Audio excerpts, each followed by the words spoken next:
War. Next on Michigan Podcast. But there's going to be one team that's going to play solely as a team. No man is more important than the team. No coach is more important than the team. The team, the team, the team. Looks deep for Anthony Clark. Waits for it. Yes, caught! They said you can't beat Ohio State. Now what? Brady gets terrific. Throws it, and in. Touchdown, Knight again. Schultz just before Brazil got him. And a leaping interception by Woodson. Harbaugh back to throw over the middle. Caught by Collier at the 5 on his feet. Touchdown, Michigan. On its way. It's good. He's 5'7", 179 pounds, a junior at Michigan. But Jamie Morris packs a wallop, and he delivers for Bo Schembechler. And here's your first play. Pressure coming. Sack. It is Glenn Steele, number 81, who fought his way through the traffic. Option. And Robinson calls his own number, and he's going to score. Oh, an easy touchdown for Denard Robinson and Michigan.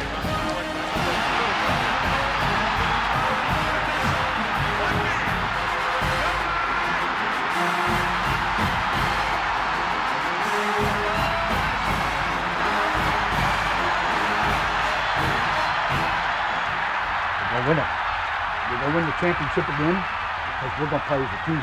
And when we play as a team and the old season is over, you and I know it's going to be Michigan again. Michigan.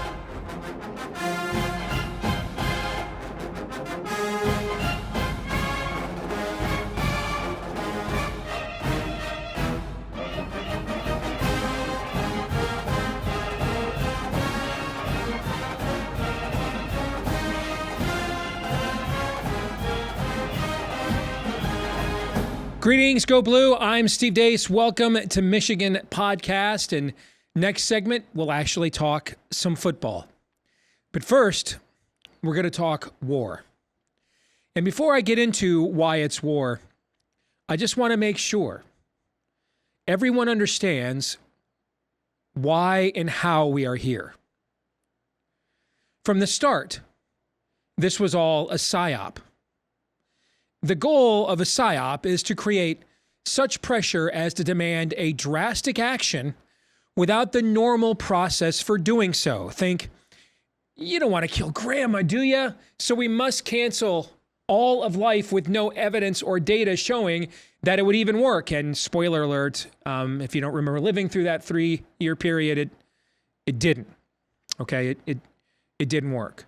Now, psyops do work when you have weak leadership at the top of the entity being targeted. This is why we see so many of them these days, because we have so much weak leadership everywhere you look in the country.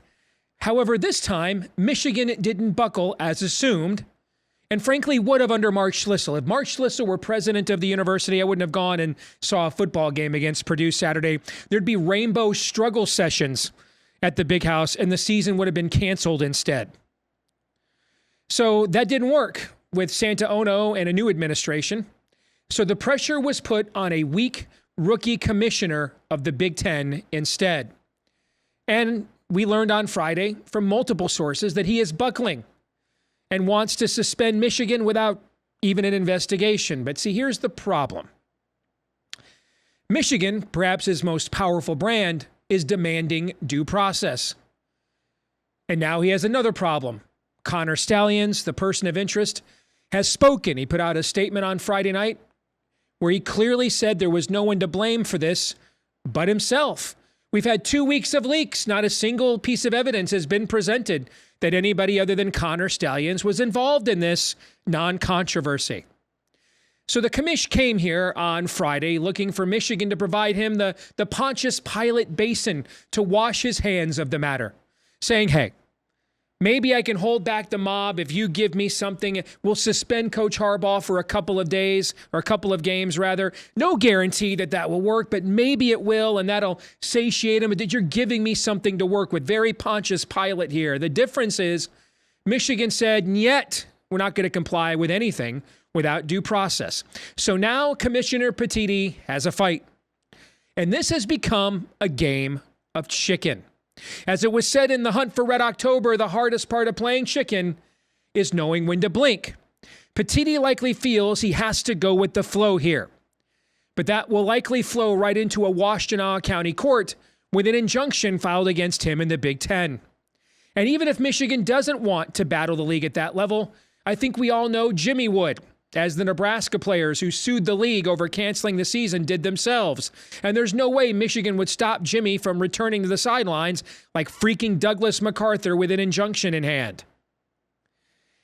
This would put the league in an awkward situation, like when Al Davis was suing the NFL back in the day, but still winning Lombardi trophies from the very commissioner he was suing. By the way, who's one of Jim Harbaugh's mentors? Why, the late Al Davis was, You may think Michigan cheated. You may even be right. I don't agree whatsoever, and that's why we have standards of due process. The precedent set here of action without it is terrible, and rarely in history have good decisions come from something must be done. If you think it's a good idea to let a bunch of unaccountable people randomly act without due process, regardless of the impetus for the alleged outrage, I present to you all of human history as evidence to the contrary. Inquisitions, Duke lacrosse, lockdowns, Israel bombed the Hamas hospital, etc., are just some of the examples, both past and present, that this something must be done never works. You may like the outcome you receive from something must be done now, but remember, it ain't no fun when the rabbit has the gun. One day, a Pharaoh who knows not Joseph will arise and teach you to be careful what you wish for, so you know how to avoid such days and such tragic mistakes. Follow the due process. Now, the Big Ten has let it be known it doesn't intend to do that. So as we speak, and we're recording this a day early today, I've got business travel the rest of the week, so there's going to be a lot of breaking news over the course of time since you watch this on Monday evening, maybe even breaking news about things like, I don't know, a multi-school ring of sign stealing and sign exchanges involving, I don't know, maybe a certain school that lives in a glass house that will have a giant rock thrown at said window. But a lot of developments here will come and go. Michigan has made it clear. It's going to the mattresses. It will go to war without due process. And it's already beginning that counteroffensive as we speak. Understand we're here very simply for one reason. The Big Ten doesn't want to wait for due process. It wants to bend to a mob. It is a terrible precedent to set. I don't care, as I just said in the Twitter listicle, it's a terrible precedent to set that mob justice is the rage that never ends well. And if you think it's working to your advantage here, well, by golly, one day it will not. So how about we just follow the due process, have an investigation? If Michigan is as guilty as you think, then just hammer them at the time. Why in the world would you ever want to act without an investigation? Here's why. Your agenda isn't fairness. Your agenda isn't justice. Your agenda is something else, something like, well, we probably can't beat this team this year, so maybe we'll have the system beat them instead for us. That's an agenda. There's nothing justified in that whatsoever. Michigan basically started the Big Ten Conference. It has been the biggest brand in the Big Ten Conference. The opinions of schools like Purdue and Illinois and Indiana are irrelevant. You don't matter. You're subsidies. And you wouldn't be making jack squat, frankly, if it weren't for us. All of you, from all the other Big Ten schools, owe us a giant favor for offering you even our gleanings, because we're the reason why this league exists, and we're the reason why you're all about to cash $100 million checks. We've given a lot, revenue sharing. We've punished ourselves for stretching too often, while other schools did, well, quarterbacks who admitted publicly, they didn't bring me here to play school. We played good soldier. We played along. That time is now over. You've institutionally awakened a sleeping giant. Michigan now is about to do what people like me have wanted it to do for many, many, many years. But It's just not in its culture to do. It's making too much money. But see, now you want to violate every protocol. Now you want to crush us right as we're having arguably the greatest season we've had in recent memory without any due process whatsoever. You've backed Baby into a corner, and nobody puts Baby into a corner. I'm reminded of what one of the Kaiser's top generals said after they sunk the Lusitania. He said, quote, I'm afraid all we have done is awakened a sleeping giant. End quote. Indeed, you have. Institutionally, you are about to feel the full power of this operational battle station. The Michigan you took for granted would never show, would never return fire, would never fight back, is doing so as we speak. Keep in mind, it didn't have to go here. If I can speak even more bluntly, there are people at Michigan that don't even like Jim Harbaugh. And if you had done an investigation and found that he was connected to this, they might have helped you nail him to a wall. But see, you circumvented that process. You circumvented due process. You circumvented what it meant to be in a league together, to be aligned together. You put Michigan on an island. So therefore you left Michigan no chance and no option but to do something it's never done before. Fully unify between administration, coaches, and fans and fight back. Unleash hell. Steve Deace here, and we get asked a lot, hey, how can we support what you guys are doing at Michigan Podcast? Well, now is a great time to become one of our supporters on Patreon. Patreon.com/Michigan Podcast is where you can go. Patreon.com/Michigan Podcast. And if you go there, we're going to make you a little jingle. In fact, you would have gotten these a few months ago, long before the season even started. All of my 2023 football futures bets I've made thus far. I can't recommend a selection any more than I bet this myself. And last year, if you followed my football futures bets and you bet alongside of me, you made a pretty nice ROI chunk of change by the time the season ended. So keep up to date on all things we think and do here at Michigan Podcast. Patreon.com/Michigan Podcast. But more importantly, just $5 a month. And chances are you're going to make a lot more money than that following our sports betting selections. Patreon.com/Michigan Podcast. Again, Patreon.com/Michigan Podcast. And thanks to all of you that have been supporting us already. We appreciate each and every one of you. Go Blue. All right. Now let's talk some football. Pretty big game on Saturday. Michigan taking on Penn State in the latest Big Ten game of the year. This will be the first team in the current top 50 of any algorithm that Michigan will play. Michigan's soft schedule is well known at this point in time. Now, Michigan has done everything you can want against such a soft schedule, but a soft schedule it remains. And it seems like it's catching Penn State back on the ascendancy after the Nittany Lions probably should have lost at home to Indiana. They went out and do what they have done for the last 3 generations, just absolutely blow the doors off of Maryland yet again. But they did so in a promising way if you're a Penn State fan. Drew Aller played his best road game of the year.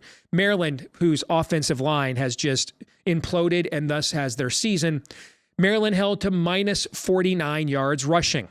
Now, I was at the game on Saturday against Purdue and had the all-22 vantage point, just like I did last year against Nebraska. And that vantage point does give you certain perspectives you just don't get from watching on television.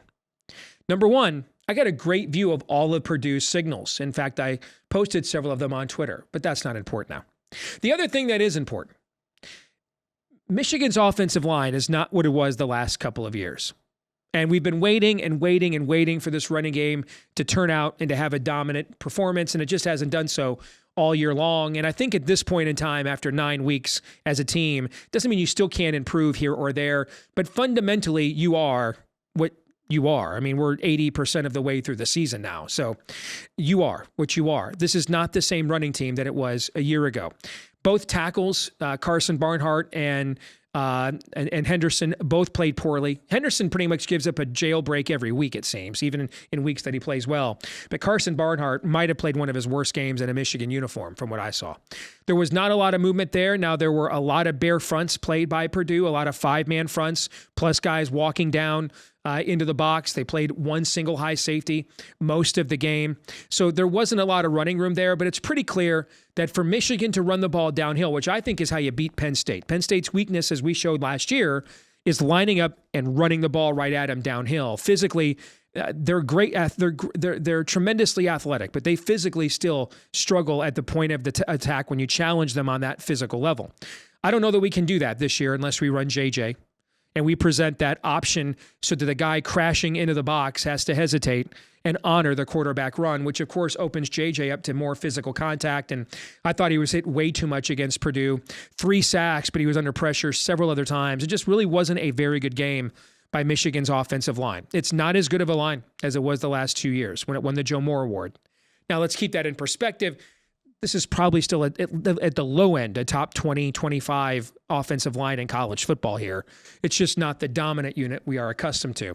Here's what that means for Saturday. I think this could look a lot like the Ohio State-Penn State game, where both teams' offensive lines struggled to block the other team's defense. And I think you're going to see that in long stretches on Saturday.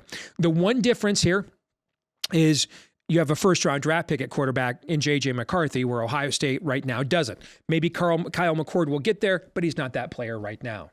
So the other problem Michigan has, I think, situationally, the game just sets up perfectly for Penn State. I mean, after a great start, Michigan looked like a team that was kind of pressing and trying to win 50-0 on every single play. And that shows me that they have heard some of the noise. Hey, you guys suck. You're not really that good. You cheated your way to victory and are out to prove a point rather than out to just, play the best football that they can play. If you're out to prove a point in that environment in Happy Valley, even if it's Big Noon and not whiteout, you're done.